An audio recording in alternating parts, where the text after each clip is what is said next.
Beyond of Q Beyond International Ministries and drqbeyond.com. Hello, hello, hello, everybody. Hello. What are you beautiful people doing on this beautiful Saturday? What y'all doing? So, hold on a moment. I want to make sure that people know that I have got this broadcast going on. Want to invite people into the room. So I need to talk to my people this morning about patience is in dating. Cause let me tell you, if you're going to date, you're gonna need some patience. And you're gonna need to not hate on people that they met their boo thing in high school, had a high school romance, married their college sweetheart. They didn't have to be out here in these streets going through all of this. So we not today. We're not going to hate on these people. We ain't gonna hate on them. Hey Michelle, hello. Thank you for joining me.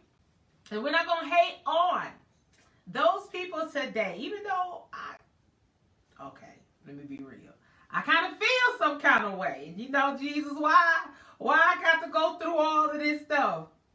I'm going to be close to 40 talking about having babies, and people I went to high school with, their kids going to college and joining the military, and I'm going to have them, trying to see if my eggs, they got dust on them. Like, but okay, we go. Hold on, let me just drink some water. Because I got to stay in the spirit of this. Hold on. I got to stay in the spirit. I don't know why. But it is what it is. Everybody is... Hey, Greta, good to see you. Welcome. Yes, Michelle, help us, Jesus. So, everybody is, handed cards. And unfortunately, for many of us, our story didn't come with the whole high school romance and, your husband is who you went to prom with. I didn't even go to prom with anybody. I took a picture. My prom picture got my homeboy, Andre, in it because I went by myself. I thought this was a caveat in there. I had opportunity to go with somebody. He was fine. He was fine. And he was a little bit older than me. He was in the military. So he was like 18. But all he was worried about is what hotel we were going to stay in. And even then, I was like, the cookie jar is closed. You ain't getting no cookies. So I went to prom by myself. Although I could have been up in there stunned on with somebody that was already graduated from high school. And he was 40. I was like, I love Jesus. Too bad I didn't keep that mindset. But that's okay, though. I'm back in that mindset now. So, patience in dating. Hey, Amanda, listen. I don't care if you are meeting people in person, if you're doing online dating. Look, it gets frustrating. Because you're dating, you got to feel like the same initial conversation. Well, what do you like to do for fun? What's your favorite color? You got any brothers or sisters? Where are you from? You do get tired of having the same conversation over and over again. Particularly if you're doing online dating. Because you're coming across different people. So, I want to encourage you to just be patient because guess what? It doesn't matter that you are saved and you are filled with the Spirit. You don't get to bypass the dating process. And again, I don't know why you were one of the people that didn't just meet somebody in high school or where you were super young. And then even then when you are young, many young people are going in and out of relationships, meeting people. I know some of my friends, I've not been a serial dater. Some of my friends have been where I had the problem where I felt invisible. And anytime a man would be interested in me, it'd be somebody granddaddy. And so I'm wondering like, well, dang, am I ugly? Nobody's even trying to holler at me. And then I got some of my other friends who they're talking to me and back to back, meeting people all the time. And their frustration was, I'm meeting people all the time and going out on dates, but they're not quality people. So everybody's frustrated. The young are frustrated. The well-seasoned are frustrated in their singleness. So I don't want to make it seem like just because you're young, you possibly can't experience any frustration. Yes, you experience the frustration too of having to talk to these different people. People ghosting you out, seeming interested at first, and then all of a sudden they fall off the face of the planet and we don't know where they are. They fall off the face of the planet and then like to show up talking about, hey, beautiful, how you doing? What you mean how I'm doing? Where you peeing? Don't talk to me. Don't talk to me. I understand. Oh, I understand the frustration. Please share this with somebody because we like to be real up in here. I like to be real and talk about the realness of it because it's frustrating. I don't care how saved you are. You like, look, I just want to get married. Yes, Michelle, Lazarus. They like to pop up out of the blue. You can think they've been dead, and they like to pop up out of the blue, just talking about how you doing, baby. That's one of my pet peeves right there. Also, you know, you deal with people just wanting to text all the time. Yeah, no, texting's cool when you can't talk, when you're at work. But I'm too old for you to just be texting me all the time. Now, maybe people in the early 20s are comfortable with it. I don't know. Amanda, talk to me. You're younger than me. Are you comfortable with a whole lot of texting? I'm going to ask because I don't want to just assume. I don't want to just assume you're okay with it. Because let me tell you, I'm not okay with you just texting me all the time. Work my nerves. And so when I'm start getting, you know, before my king came, before, you know, getting too many text messages, I just quit responding. I'll give you, if I think there's a potential for something there, and you may just, may just not know how I work, I'll let them know. Look, texting is cool, but I can't take you serious if all you're doing is texting me. So I'm throwing it out there. I'm going to just let you know. And then if their behavior doesn't change, then you already know I'm not taking you serious because all you're doing is texting me, brah. So it requires patience. And as I was starting to say before I sidetracked my own self, is that you have to have the patience. You don't get to circumvent it. You can ask God to, Lord, I don't want to go through this. I don't want to have to talk to these different men, go through all the different frogs before my prince comes, yada, yada, yada. God, can't you just tell me? And then when you meet somebody, there's this hope. You feel this pressure of, oh my gosh, is this him? Is this him? What I came to tell you today is relax. You don't get to circumvent the process. If it's up to God as to whether or not he wants to tell you completely up front as to whether or not this person that you've met is the one. It's up to God. And he may or may not tell you. People like to ask me if I knew that Addison was the one when we immediately met. I did not know. And I was asking God, and it was like crickets. I'm like, God, is this him? And let me tell you, the only thing God would say to me, I would hear one word, enjoy. Like the day that he gave me some flowers just because, and this is outside of the first date. He had flowers sent to my house. And I was like, I felt my heart go like this, like wanting to kind of leave. And I'm like, I want to pull it back. Hold on, wait a minute. I don't know if this is him yet, man. Whew, I feel my heart leaving a little bit, so I'm trying to pull it back in, God. But I need to know, God, is this him? All God told me that day was enjoy. Enjoy being treated like a queen.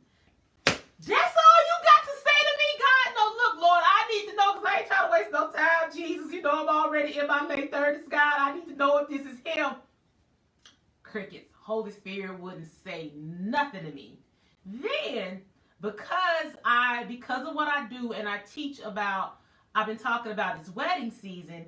Let me be honest with you. My plan with you guys, as much as I love you, my plan was to just pop up married one day. That's how I was gonna roll.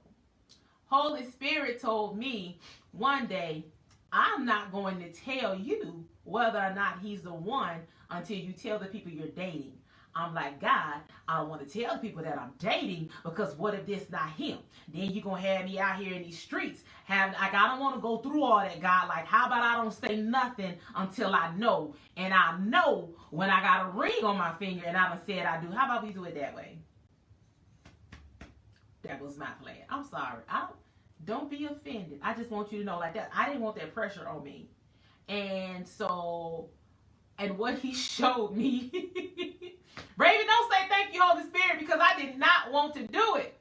Lord have mercy. I was sweating about changing, about changing my, see, I'm going to walk you all through it. That if I can't do nothing else, I'm going to walk you all through it.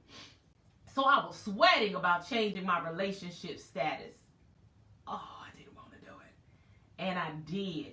And I'm like, okay, God, I'm out here. Whether or not this man is the one, I'm going to show people the process and let them in. And there's still more things for me to share, at a later date. But I have, taken you guys on this journey with me in dating. And I had to come out here and be open and tell you I was dating, and I didn't know if he was the one. And let me tell you this, so you can, be comfortable and have reasonable expectation for your own self. God didn't tell me for months. I did not know. But I was able to just relax and enjoy the dating. And I'm like, my prophetic friends, I'm sending this picture, girl. What you? As a matter of fact, I just got off the phone with somebody. I was like, girl, send her a picture of, girl, what you picking up anything? Are you sensing anything in the spirit? What you nothing? Did nobody have nothing other like, he's a nice person. That's all the prophets had for me. He's a nice person. Oh, but Michelle, you said how long you dated when you changed your relationship status? Gosh, I don't remember when I changed my relationship status. Does anybody remember when I changed it? You know what? It hadn't been long. I changed my relationship status, I think, the next month. So I think it had just been a few weeks, if my memory serves me correctly. I think it had just been a few weeks. So I was super nervous because we met, and 2.5 weeks later, I was in a relationship. I don't do stuff like that. But I had no reason not to move forward because he was different from anybody else that I had ever dated. And I had so much peace. So in my mind, I was struggling in my mind because it didn't make sense in my mind that I just met you on the Facebook dating app, and 2.5 weeks later, I'm going home with you, and I'm about to meet your mama, who I love, by the way, and I'm about to meet your mama. What up, Tanisha? Good to see you, girl. So I was struggling mentally, and thank you, Demi, got me right, teaching me how to do my makeup. I'm getting better. Not professional, but better. So I had to go through the process, guys. Prophetic and all. Hear the voice of God. I did not know if King Bay was the one for months. And not only did I not know, God didn't even tell my spiritual mother. Because she definitely was the first person to get a picture. Look, I met somebody. I got a date. Mom, what you see? I'm sending them pictures. Okay, maybe I need to send more than one picture. Are you reading anything? She had crickets. God wouldn't even tell my spiritual mother. So let me tell you why. Because I needed to walk out the process. God wanted me to trust him. And he wants you to trust him. And I had to realize that I wasn't trusting Addison necessarily with my heart, but I was trusting God. And I just had to get to this place and be like, you know what? God's got me. Whether or not he is the one, God's got me. And this relationship at the end of the day wouldn't be a waste of time because I met an amazing man. And I said to myself that if all we ended up being was friends at the end of this, I'm still better off than I was before without meeting him, because he was a good addition to my life and he was a good friend. So you got to trust God in this thing. Like, I feel right now in the spirit, I can sense the tension on you all. I feel it. The tension of when is he coming? The apprehension of, oh my gosh, I met someone, but is this him? I want to know. I can't pick up nothing. I don't hear nothing. Relax, girl. Relax. In my Plies voice. Relax. Okay. God may not tell you right away. But what you can trust for sure is that God will let you know what you need to know when you need to know it. But he's not going to let you know a day sooner. It's a faith walk. So you may be wondering, like, wow, well, why is God going, why he doing me like this, man? It's a faith walk. Adrian, thank you for sharing that. I'm so glad that this is a blessing. And you guys, if it is blessing you, please share it with your network, share it with your single people, your single groups or whatever, because I want people to realize that we don't get to circumvent the process just because you're saved. Listen, I am prophetic. I am a prophet, and I didn't get to circumvent the process. My king and I met in November. My spiritual mother didn't see anything until June or July. And when I say she didn't see anything, it is not that she couldn't see. God would not allow her to see anything. Wouldn't say nothing. Thank you so much for sharing. I appreciate it. Thank you. Thank you, Raven. He wouldn't allow her to see because he wanted me to just walk it out and trust him. My instruction was to enjoy being treated like a queen and not be concerned about whether or not this man was the one. Enjoy the company.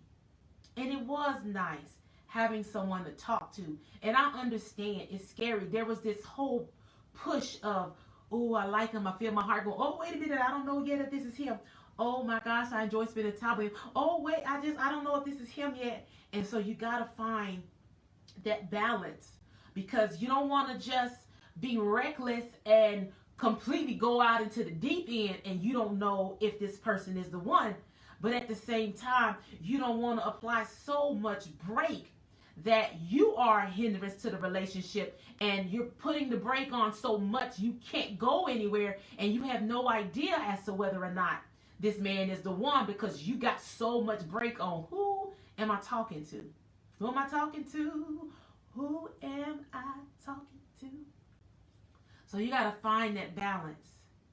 And it's uncomfortable. I found myself, so I am a very strong person. And I don't get vulnerable with many people. I don't have a whole lot of vulnerable moments. But I found myself early on in this struggle of, if I'm going to see if this is going to work, if this is it, I've got to be able to be vulnerable and let these walls down and allow him to see Cubion. Not the Cubion that be broadcasting and doing declarations and calling out demons. I need him to see the vulnerable Cubion when it's that time of the month and I'm emotional and I'm a little whiny. That Cubion that you all don't get an opportunity to see. Ooh, I got to tell you, that was hard, because when we're vulnerable, people can hurt us. If they know when you're vulnerable, they know where the soft spots are. And if you know where my soft spots are, you can hit me and hurt me. But I got to tell you that the love that you desire, the love that you have been praying for and waiting on, it requires vulnerability. And you have to step out and take a chance with somebody. So we want to take calculated risk, and we don't want to just step out and take a chance with anybody. But when you've got someone that is treating you right, treating you differently than any other person. You don't have any question about where you are in their life because they've made it clear. And my king did that. From day one, I knew where I stood with this man, which was so different because with other men, I meet and be like, if somebody asks, well, what's up with your guy friend? What's going on? Be like, like he call and he texts and sometime and like, I don't know. Addison, I have, for the first time, he was the first man that I never had to, that right there. Whew, don't cry, girl. Don't get emotional. We ain't got time for this, and you did your makeup and you cute. He was the first man where I never had to question where I stood with him. He's calling me, texting me in the morning.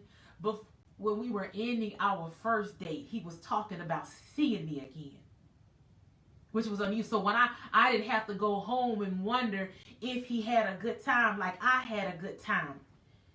When he was opening the door for me, I'd like to see you again. Are you available at such and such time? Making plans, not this hitting me up at the last minute. Do you want to Netflix and chill? And can I come over? He was so respectful of me.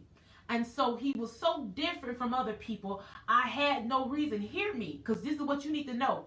He was so respectful of me. I had no reason to put the brakes on him. And so while it was scary, I still just kept going. Even though God wasn't saying anything, I was guarding my heart, but still being open enough to be able to receive what was right in front of me. You got to find that balance, guys. You got to find that balance, because God may not give you what you're asking, which is from that first conversation. I need to know if he's the one, because I ain't trying to waste my time. I understand. I feel you. I have felt the same way. Oh, Cece, girl, you got to walk it out. And here's the thing. Let me say this. Here is why not sleeping with men is so important. Yes, sex before marriage is a sin. Premarital marriage is a sin. Aside from that, okay? It clouds our judgment. And you can't see what you need to see when you are sexually intimate with a man. It's beyond our reason for not sleeping with him. It's beyond that the fact that we shouldn't do it.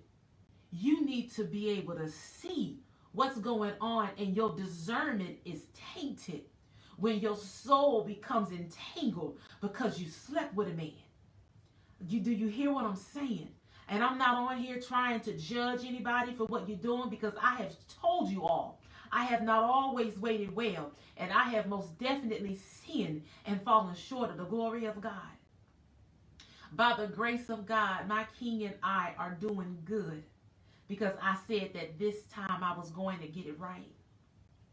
And I'll even share this with you as a way in working through the process.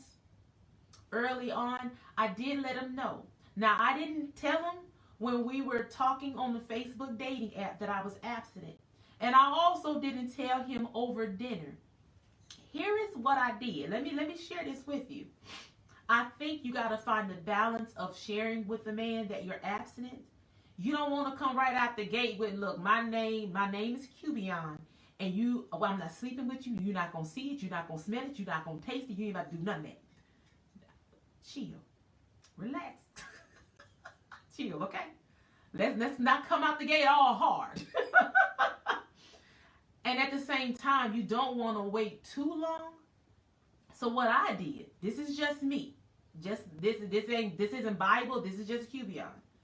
I talked to him enough for him to know that if he decided to walk away, he knew exactly what he was walking away from and what he would be missing. Do I need to repeat that and say that one more time? I didn't tell my king over our first date that I was abstinent. And I didn't wait a long time, but I waited long enough for him to recognize my difference from other women, so that when he made his decision, if he decided he didn't want to be with me, because I wasn't going to sleep with him.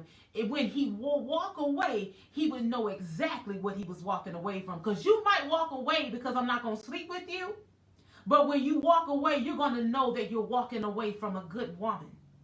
Because you don't have your flesh under control. That's what I did. And even his response was different from other men. He took time to think about what I had to say. And he didn't take a long time now. And so when you're having the conversation with men and you're in process, give them time to process it.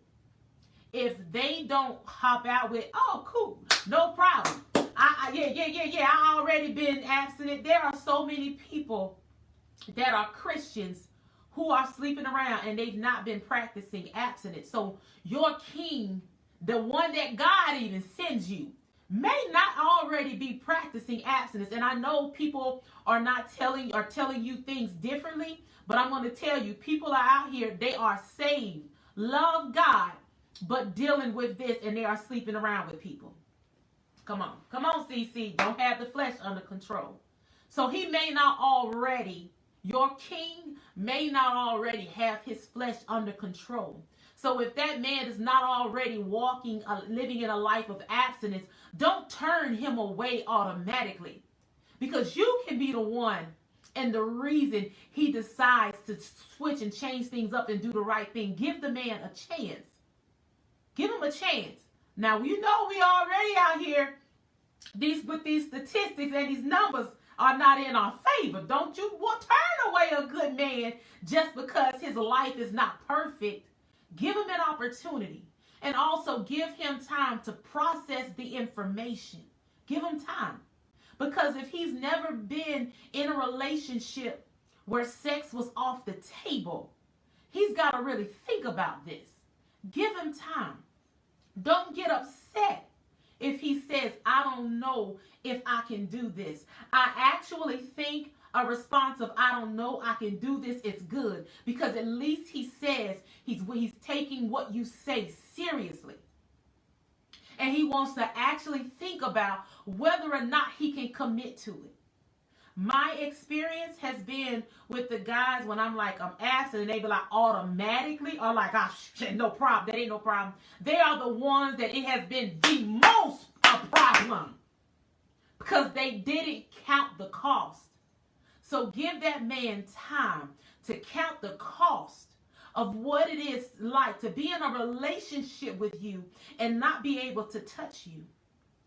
Give him time to count the cost of what it's like to be in a relationship with you and not be able to express how he likes you in a manner that he's been accustomed to doing.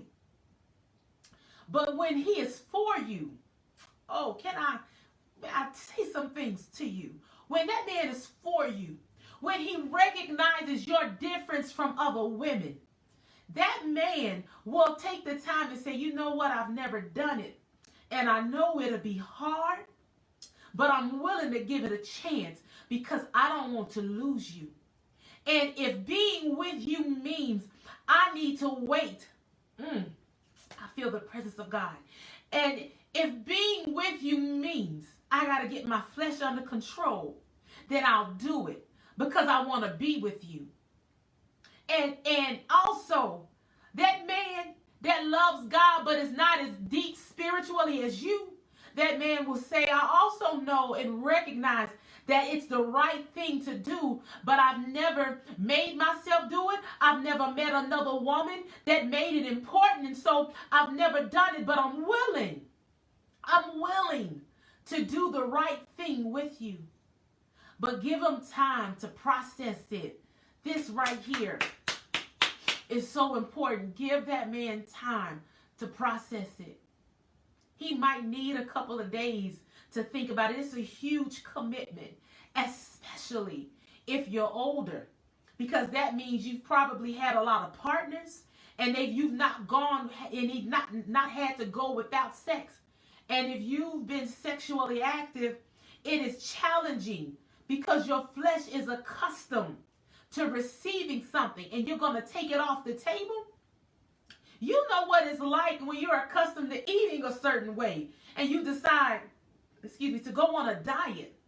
Your flesh is out of control when you stop giving it sugar and carbohydrates. How much more so when you stop feeding it what it's desiring sexually, because you want to live a life that's pleasing to God.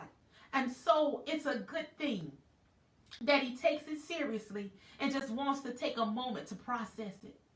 And let me say this. If that man decides that he doesn't want to do it, or he feels like he can't do it, then that's okay. That's okay, and let him go.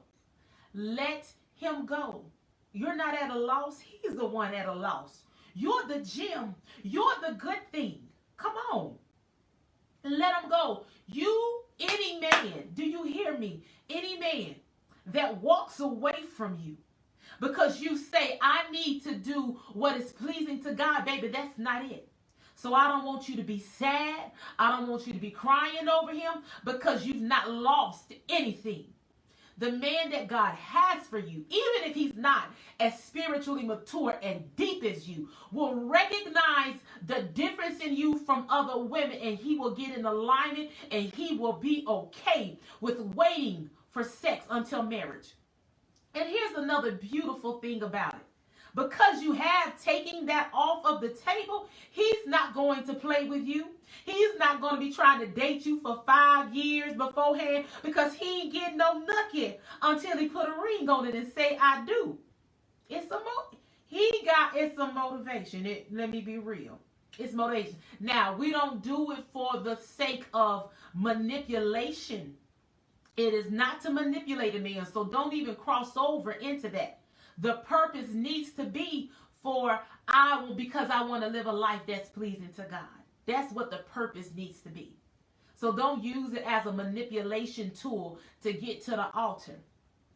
But at the same time, it is most definitely a motivation factor, because he's not getting everything.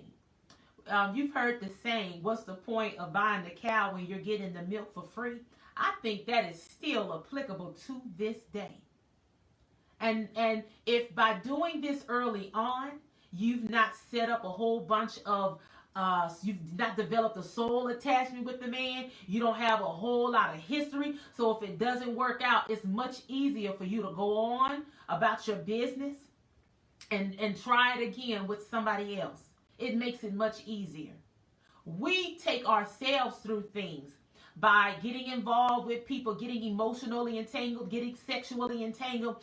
Then when we hear God say he's not the one, we mad, we crying, we upset. God, why can't you just make this one be the one? Oh, maybe you didn't do that. I did that. I'm sorry. Y'all real good and saved. That was just me doing that. That was just me. That was just me that did that. Doing stuff I had no business doing. Then when God is like, that's not the one, I'm mad. And I want you to make him the one. That's not how this process works. That is not how this process works. So I hope, come on, Michelle, it does cause soul ties. And then you can't hear straight. You can't see straight. You start putting up with stuff you would never put up with. But because you've gotten soulishly entangled, you'll put up with some stuff you wouldn't ordinarily put up with in dating. So keep yourself, your heart, and your mind free. Keep yourself free. Don't get emotionally entangled with all of these people, because it makes, Cece, I'm so glad. This is God this morning. Hallelujah. He cares about his daughters, Cece. He cares about his daughters. And little slight plug, this cute little jacket is from Cece's Boutique in Huntsville, Alabama. She does have a website. Ow. Yeah, so my God, I pray that this really has blessed you all this morning and help take the pressure off for you to just relax and go through the process. You know, if you're not hearing God say anything, it might not be because your ears are clogged. It might just be because you got to go through the process. But trust, God is going to let you know what you need to know when you need to know it. Just because you're saved and you have a relationship with God and you know his voice, that doesn't mean that you get to circumvent the dating process. When we get to heaven, we can ask him, I guess, Why is it, why couldn't I have met my one in high school? Why did I have to go through all this, God? You know what I'm saying? And I wish I could answer that for you. I don't know the answer myself. Aside from the fact that for some of you, it is a matter of demonic delay. I know for me, while it wasn't meant for me to, have a high school sweetheart, I should have been married years ago. But I did encounter demonic delay.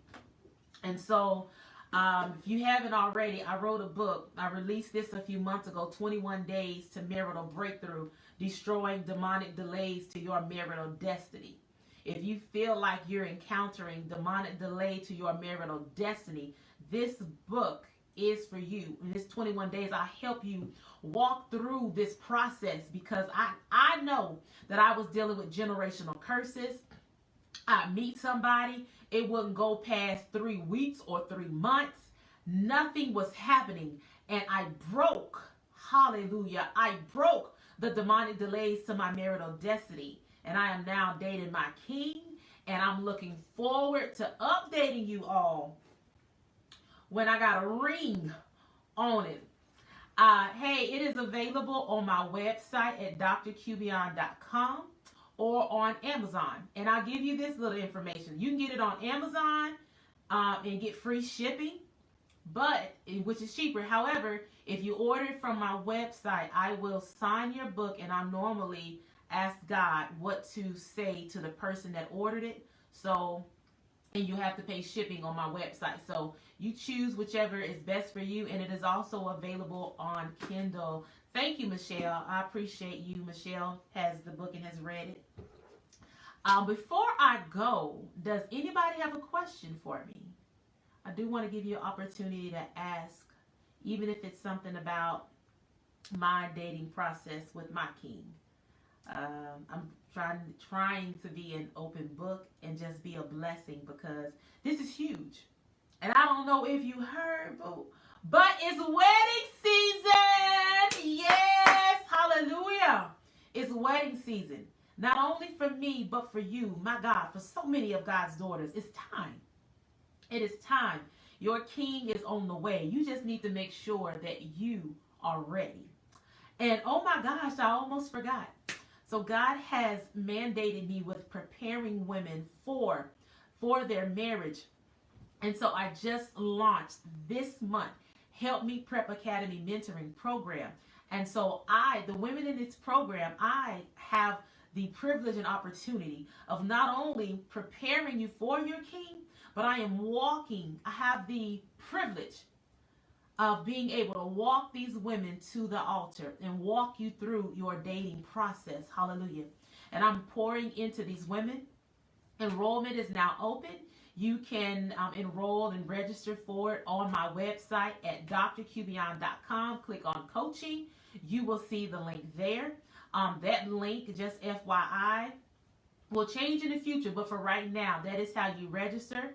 And so if you would like to learn more information about becoming a helpmeet according to Genesis 2:18. Because anybody can be a wife. That just takes a piece of paper. But we want to do marriage God's way. And for that, we need to know about being a helpmeet that is suitable, adaptable, and complementary to her king. And so I am teaching that within the Helpmeet Prep Academy mentoring group. And it's also about wholeness. So you're also going to learn about doing declarations. We've got training coming up Wednesday evening of next week. God says that these women need to begin declaring over your future marriages daily. So we're going to do declaration training next Wednesday. So if you want to be a part of that, go on and hurry up and register so that you can get in on the ground floor and be a part of this. And I am just going to be pouring out as everything that is in me into these women. And so I would love to have you be a part of that. So, okay, I didn't see any questions, so I take it nobody has any. I love you all. I appreciate you joining me and being here with me. Thank you for everybody that has shared. If you're catching this on replay, I love to know that you were here. Please do hashtag replay down in the comments. Raven, thank you so much for sharing the website. I appreciate that. So, for those that didn't know, I am Dr. Cubion. Adrian, thank you so much for sharing that link. I appreciate you. And Adrian on here is the woman that did the beautiful flyer that you see for the mentoring program. So holler at Adrian Brown. She is awesome, awesome, awesome. So hey, I am Dr. QBR, and I am helping you make the life you have the life you want. I love you guys. Be blessed and have a wonderful Saturday.